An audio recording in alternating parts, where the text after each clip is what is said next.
എല്ലാവർക്കും പാർലർ വീഡിയോസിന്റെ പുതിയൊരു വീഡിയോയിലേക്ക് സ്വാഗതം. എല്ലാവരും സുഖമായിരിക്കുന്നെന്ന് വിശ്വസിക്കുന്നു. അപ്പൊ ഇന്നത്തെ നമ്മുടെ വീഡിയോ എന്ന് പറയുന്നത് ടേസ്റ്റി ആയിട്ടുള്ള ബർഗർ നമ്മൾ വീട്ടിൽ എങ്ങനെ ഈസി ആയിട്ട് പ്രിപ്പയർ ചെയ്യാന്നുള്ളതാണ്. അപ്പോൾ പുതുതായിട്ട് നമ്മുടെ വീഡിയോ ആരെങ്കിലും കാണുന്നുണ്ടെങ്കിൽ സബ്സ്ക്രൈബ് ചെയ്യുക, നമ്മുടെ ഫാമിലിയിലോട്ട് ജോയിൻ ചെയ്യുക. അപ്പോൾ വീഡിയോ ഫുള്ള് കണ്ട് ഇഷ്ടമായി ലൈക്ക് ചെയ്യാനും ഷെയർ ചെയ്യാനും മറക്കരുതേ. അപ്പോൾ വീഡിയോ തുടങ്ങാം. അപ്പോ നമുക്ക് ആദ്യം അതിന് വേണ്ടിയിട്ട് ബർഗർ ഉണ്ടാക്കാൻ വേണ്ടത് കുറച്ച് ബോൺലെസ് ചിക്കനും അതുപോലെ തന്നെ വെളുത്തുള്ളി വേണം. നമുക്ക് വെളുത്തുള്ളി ചിക്കൻ്റെ കൂടെ ഇട്ട് അരച്ചെടുക്കാം. അപ്പോ നിങ്ങൾക്ക് വേവിച്ചിട്ട് ചെയ്യുന്നതിനേക്കാളും എനിക്ക് തോന്നുന്നു പച്ചയ്ക്ക് തന്നെ അരയ്ക്കുന്നതിന് കുഴപ്പമില്ല. നമ്മൾ അരച്ചെടുത്തിട്ട് പിന്നെ പൊരിക്കുമ്പോഴത്തേക്കും പെട്ടെന്ന് പൊരിഞ്ഞു വരും. കാര്യം നമ്മൾ അരച്ചിരിക്കുകയാണല്ലേ, സോഫ്റ്റ് ആയിരിക്കില്ലേ അത്. അപ്പൊ നമുക്ക് അരച്ചെടുക്കാം. അരച്ചെടുത്തിട്ടുണ്ട് വെളുത്തുള്ളി ചിക്കനും കൂടെ അരച്ചെടുത്തു. അതിനുശേഷം ഞാൻ 2 തവണയായിട്ടാണ് അരച്ചെടുത്തത്. അതിനുശേഷം നമുക്ക് കുറച്ച് ഒരുപാട് ഇൻഗ്രീഡിയൻസ് ഒന്നുമില്ല, വളരെ കുറച്ച് ഇൻഗ്രീഡിയൻസേ ഉള്ളൂ. അത് ആഡ് ചെയ്ത് കൊടുക്കാം. ഒരു ചെറിയൊരു സ്ലൈസ് നാരങ്ങ പിഴിഞ്ഞു കൊടുക്കാം. നിങ്ങൾക്ക് നാരങ്ങ വേണ്ട എന്നുണ്ടെങ്കിൽ ചേർക്കാതിരിക്കാൻ ഓപ്ഷണൽ ആണ്. എനിക്ക് പുളിപ്പിൻ്റെ അടുത്ത് കുറച്ച് താല്പര്യമുള്ളത് കൊണ്ട് ഞാൻ നാരങ്ങ പിഴിഞ്ഞു കൊടുത്തു. അതിനുശേഷം നമുക്ക് കുറച്ച് ഉപ്പിട്ട് കൊടുക്കാം. കുറച്ച് ആവശ്യത്തിന് ഉപ്പ് നമ്മൾ ഇവിടെ ഇന്ദുപ്പാണ് യൂസ് ചെയ്യുന്നത്, അതുകൊണ്ടാണ് ഉപ്പിന് ആ ഒരു കളർ ചേഞ്ച് വന്നത്. അതിനുശേഷം നമുക്ക് കുരുമുളക് ആഡ് ചെയ്ത് കൊടുക്കാം. ആവശ്യത്തിന് കുരുമുളക് ഇട്ട് കൊടുക്കാം. ഒരുപാട് നമ്മൾ വേറെ പൊടികളൊന്നും അധികം ചേർക്കുന്നില്ല എന്ന് പറഞ്ഞിട്ട് അധികം ഒന്നും ഇട്ട് കൊടുക്കണ്ട. എല്ലാം ആവശ്യത്തിന് ചേർത്ത് കൊടുത്താൽ മാത്രം മതി. അതിനുശേഷം നമുക്ക് ഒരു മുട്ട പൊട്ടിച്ച് അതിലോട്ട് ചേർക്കാം. 2 പേര് 3 പേരൊക്കെ ഉള്ളൂ എങ്കിൽ ഒരു മുട്ട മുഴുവനായിട്ട് വേണമെന്നില്ല, പകുതി മുട്ട മതി. ഞാൻ പക്ഷെ ഇവിടെ ഓർക്കാതെ ഒരു മുട്ട മൊത്തത്തിൽ എടുപ്പിക്കും. വേറെ ടേസ്റ്റ് ഒക്കെ ഉണ്ടായിരുന്നു. ടേസ്റ്റ് അറിയില്ല, മുട്ട ചേർക്കുമ്പോൾ ടേസ്റ്റ് കൂടത്തേ ഉള്ളൂ. പക്ഷെ പൊരിച്ചെടുത്തപ്പോ ചെറിയൊരു അബദ്ധം പറ്റി. അത് നിങ്ങൾക്ക് പൊരിക്കുന്ന ഇത് കാണുമ്പോൾ മനസ്സിലാവും. അപ്പൊ നന്നായിട്ട് മിക്സ് ചെയ്ത് കൊടുക്കുക. നന്നായിട്ട് മിക്സ് ചെയ്യുക. ഇനി നമ്മൾ ഒരു പാൻ എടുക്കുക. പാൻ അല്ലെങ്കിൽ നമ്മൾ ദോശ ചുടുന്ന ചട്ടിയായാലും മതി, ദോശക്കല്ലായാലും മതി. പക്ഷെ ദോശക്കല്ല് എടുത്താൽ അമ്മേൻ്റെ അടി കിട്ടുമെന്നുള്ളത് കൊണ്ട് ഞാൻ ഇവിടെ പാനാണ് എടുത്തിരിക്കുന്നത്. കാര്യം നമ്മൾ അല്ലാണ്ട് പൊരിക്കുന്ന പാൻ എടുക്കുകയാണെങ്കിൽ പെട്ടെന്ന് ചിലപ്പോൾ കരിഞ്ഞു പോകാൻ സാധ്യതയുണ്ട്. അപ്പൊ ഇതാവുമ്പോഴത്തേക്കും പെട്ടെന്ന് കരിഞ്ഞു പോകത്തില്ലല്ലോ, അതുകൊണ്ട് ഞാൻ പാൻ എടുത്തിരിക്കുകയാണ്. ഈ പാനിൽ പിന്നെ എത്ര നേരമായിട്ട് ഇതാക്കിയെടുത്താലും പെട്ടെന്ന് കരിയത്തില്ല, അതുകൊണ്ട്. അതിനുശേഷം നമ്മൾ അത്യാവശ്യം ബട്ടർ ചേർത്ത് കൊടുക്കുക. ബട്ടർ ചേർക്കുന്നതിൽ പിശുക്ക് കാണിക്കാതിരിക്കുക. അത്യാവശ്യം നന്നായിട്ട് ബട്ടർ ചേർക്കുമ്പോൾ അതിനനുസരിച്ച് ടേസ്റ്റും കാണും. അപ്പൊ നന്നായിട്ട് ബട്ടർ ചേർത്ത് കൊടുക്കുക. ബട്ടർ ഒന്ന് ഉരുകിയതിന് ശേഷം നമുക്ക് നമ്മുടെ പേസ്റ്റ് റെഡിയാക്കി വെച്ചിരിക്കുന്ന പേസ്റ്റ് ജസ്റ്റ് ചെറിയ ചെറിയ പിടികളായിട്ട്, ഇപ്പൊ 2 പേരുണ്ടെങ്കിൽ 2 പിടിയായിട്ട് വെച്ചു കൊടുക്കാം.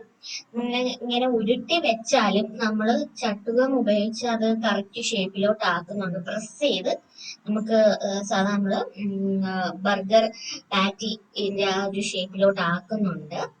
അപ്പോൾ അങ്ങനെ വെച്ചു കൊടുക്കുക.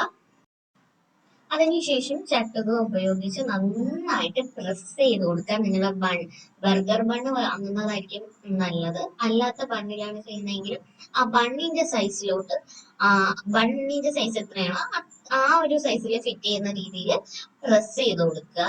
നന്നായിട്ട് പ്രസ് ചെയ്ത് ആ ഒരു ഷേപ്പ് ആക്കി എടുക്കുക. എന്നിട്ട് അത് പൊരിഞ്ഞു വരുന്നവരെ വെയിറ്റ് ചെയ്യുക. ഞാൻ നേരത്തെ പറഞ്ഞിട്ടില്ലായിരുന്നോ, എനിക്ക് ഒരു മുട്ട മൊത്തം എടുത്തപ്പോൾ ഒരു അബദ്ധം പറ്റിയെന്ന്. അതായിരുന്നു ആ അബദ്ധം.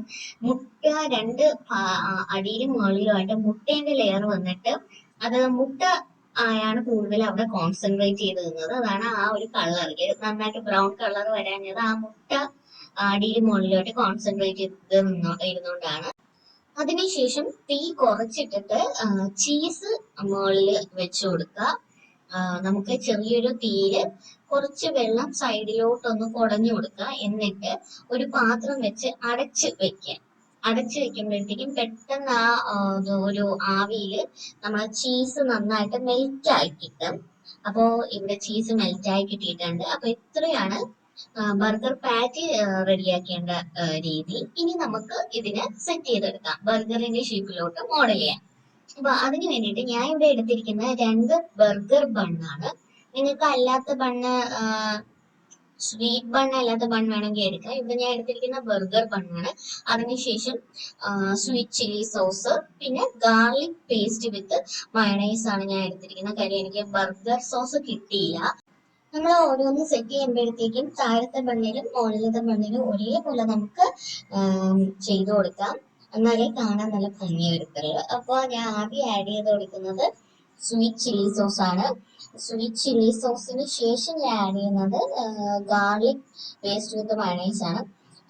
ഇതല്ല, നിങ്ങൾക്ക് ബർഗർ സോസ് നിങ്ങൾക്ക് ഉണ്ട് എന്നുണ്ടെങ്കിൽ, സോറി, ബർഗർ മയണൈസ് നിങ്ങളുടെ കയ്യിലുണ്ട് എന്നുണ്ടെങ്കിൽ സ്വീറ്റ് ചില്ലി സോസോ അല്ലെങ്കിൽ ഗാർലിക് വിത്ത് മയണൈസിന്റെ ഒന്നും ആവശ്യമില്ല.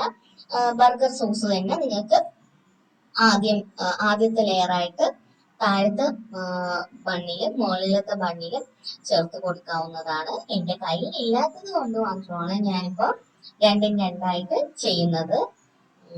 അല്ല എന്നുണ്ടെങ്കിൽ ഇത് രണ്ടും കൂടെ ഒത്ത് മിക്സിയിലിട്ട് അടിച്ചിട്ടോ അല്ലെങ്കിൽ രണ്ടും കൂടെ മിക്സ് ചെയ്തിട്ടോ ചേർത്ത് കൊടുത്താലും പ്രശ്നമൊന്നുമില്ല. ഞാനിപ്പോ സെപ്പറേറ്റ് ചെയ്ത് കൊടുക്കാമെന്ന് വിചാരിച്ചു. നിങ്ങൾ ഇഷ്ടത്തിനനുസരിച്ച് സോസില്ലെങ്കിൽ മയണൈസ് നമുക്ക് ബണ്ണിൽ പുരട്ടി കൊടുക്കാവുന്നതാണ്. മയണൈസ് ഒരുപാട് ഇഷ്ടമല്ലാത്തവർക്ക് കുറച്ച് മയണൈസ് ചേർത്താൽ മതി. കൂടുതൽ നന്നായിട്ട് ഇഷ്ടമുള്ളവര് അത്യാവശ്യം നന്നായിട്ട് ചെയ്തെടുക്കുക. ഞാൻ ഇവിടെ നന്നായിട്ട് ചെയ്തെടുത്ത കാര്യം എനിക്കും ചേട്ടനും നല്ല ഇഷ്ടമാണ്. അതുകൊണ്ട് ഞാൻ ഇവിടെ നന്നായിട്ട് 2 സോസും ചേർത്ത് കൊടുത്തിട്ടുണ്ട്. അടുത്തത് നമുക്ക് ഒണിയൻ റിങ്സ് ആഡ് ചെയ്ത് കൊടുക്കാം. ഒണിയൻ റിങ്സ് വേറെ ഒന്നുമല്ല, ഒണിയൻ റൗണ്ട് ആയിട്ട് കട്ട് ചെയ്ത് എടുക്കുന്നത്. ഇപ്പൊ ഞാൻ ഒണിയൻ റിങ്സ് ആഡ് ചെയ്ത് കൊടുത്തിട്ടുണ്ട്. അതിനുശേഷം നമുക്ക് തക്കാളി ആഡ് ചെയ്ത് കൊടുക്കാം. തക്കാളിക്ക് ഇപ്പൊ ഭയങ്കര വില ആയതുകൊണ്ട് തന്നെ കിലോ 140 160 അങ്ങോട്ട് ആയതുകൊണ്ട് തന്നെ ഞാൻ ഒരു താഴത്തെ സെറ്റിൽ മാത്രം വെച്ചു കൊടുത്തിട്ടുള്ളൂ. അതിനുശേഷം നമുക്ക് ലെറ്റ്യൂസ് ആഡ് ചെയ്ത് കൊടുക്കാം. ഞാൻ ലെറ്റ്യൂസ് ആണ് എനിക്ക് കിട്ടിയിട്ടുണ്ടായിരുന്നു, അതുകൊണ്ട് ലെറ്റ്യൂസ് വെച്ച് കൊടുത്തു. നിങ്ങൾക്ക് ചൈനീസ് ക്യാബേജ് വെച്ച് കൊടുക്കാം, അല്ലെങ്കിൽ നമുക്ക് സാധാ നമ്മുടെ മാർക്കറ്റിൽ കിട്ടുന്ന ക്യാബേജ് വെച്ച് കൊടുക്കാം. തക്കാളി മാത്രം ഞാൻ മുകളിൽ വെച്ചില്ല, താഴെ മാത്രമേ വെച്ചുള്ളൂ. ലെറ്റ്യൂസ് വെച്ചതിന് ശേഷം നമുക്ക് നമ്മളെ ബർഗർ പാറ്റി വെച്ച് കൊടുക്കാം വിത്ത് ചീസ്. അതിനുശേഷം കാര്യം ബർഗർ ഫുള്ളായിട്ട് നമ്മൾ ചെയ്തെടുത്തതിന് ശേഷം അതിനെ ചൂടാക്കി ചീസ് മെൽറ്റ് ചെയ്യുകയല്ല ചെയ്യുന്നത്. നമ്മൾ ഈ പാറ്റി റെഡിയാക്കുമ്പോൾ തന്നെ ചീസും വെച്ച് കൊടുത്ത് മെൽറ്റ് ചെയ്യിപ്പിച്ചെടുക്കുകയാണ് ചെയ്യുന്നത്. അതിനുശേഷം അതിന് മുകളിലായിട്ട് നമുക്ക് വീണ്ടും ലെറ്റ്യൂസ് വെച്ച് കൊടുക്കാം. നിങ്ങൾക്ക് കേബേജോ എന്താണ് കിട്ടുന്നതെന്ന് വെച്ചാൽ ആ ലീഫ് വെച്ച് കൊടുക്കാം. എന്നിട്ട് നമുക്ക് കംപ്ലീറ്റ് ആയിട്ടൊന്ന് അടച്ചു കൊടുക്കാം. അപ്പോഴത്തേക്കും നമ്മുടെ ടേസ്റ്റി ആയിട്ടുള്ള ബർഗർ റെഡി ആയിട്ടുണ്ട്. ഇത് ഞാൻ ഉണ്ടാക്കിയത് കൊണ്ട് പറയല്ല, ആക്ച്വലി നിങ്ങൾ ഒന്ന് വീട്ടിൽ ശ്രമിച്ചു നോക്കുക. നല്ല ടേസ്റ്റ് ആയിരിക്കും, നല്ല ടേസ്റ്റി ആയിരുന്നു. എനിക്ക് ഒരുപാട് ഇഷ്ടപ്പെട്ട്. ഉണ്ടാക്കി ഞാൻ കഴിച്ചിട്ട് ഞാൻ തന്നെ പറയുന്നതല്ല, എന്റെ ഹസ്ബൻഡും കഴിച്ചു, ഹസ്ബൻഡിന് ഒരുപാട് ഇഷ്ടമായി. പുള്ളിക്കാരൻ അങ്ങനെ എല്ലാം കഴിച്ചാൽ കുഴപ്പമില്ല എന്നാണ് പറയുന്നത്. പക്ഷെ ഇങ്ങനെ അത്യാവശ്യം നന്നായിട്ടുണ്ടെങ്കിൽ മാത്രമേ സൂപ്പർ എന്നൊക്കെ പറയത്തുള്ളൂ. അപ്പൊ ഇത് സൂപ്പർ ആയിരുന്നു എന്ന് പറഞ്ഞ് ഒരുപാട് ഇഷ്ടമായി. അതിന് മുകളിൽ ഒരു ഡെക്കറേഷൻ ആയിട്ട് ഞാൻ ചെറി ഒന്നും കിട്ടാഞ്ഞോണ്ട് ഞാൻ ആ സ്വീറ്റ് ചില്ലി സോസിന്റെ ഒന്ന് കുറച്ചെടുത്ത് മുകളിൽ ഒരു ഡെക്കറേഷൻ പോലെ ചെയ്ത് കൊടുത്തു. അപ്പൊ നിങ്ങൾ വീട്ടിൽ ട്രൈ ചെയ്യുക. ഇഷ്ടമായിട്ടുണ്ടെങ്കിൽ വന്ന് കമന്റ് ചെയ്യുക. നിങ്ങൾ കമന്റ് ചെയ്ത് പറയാറില്ല എന്നാലും ഞാൻ പറഞ്ഞത്. അപ്പോ വീഡിയോ ഇഷ്ടമായെങ്കിൽ ലൈക്ക് ചെയ്യാനും ഷെയർ ചെയ്യാനും കൂട്ടുകാരിലേക്ക് ഷെയർ ചെയ്ത് കൊടുക്കുക. അതുപോലെ തന്നെ നമ്മളെ ഫാമിലിയിൽ ജോയിൻ ചെയ്യാത്ത ആൾക്കാർ വേഗം ഒന്ന് ജോയിൻ ചെയ്യുക. വീഡിയോ ഓണം സീരീസ് ഒക്കെ വരുന്നുണ്ട്, അപ്പോ വേഗം ജോയിൻ ചെയ്യുക. ടാറ്റ ബൈ.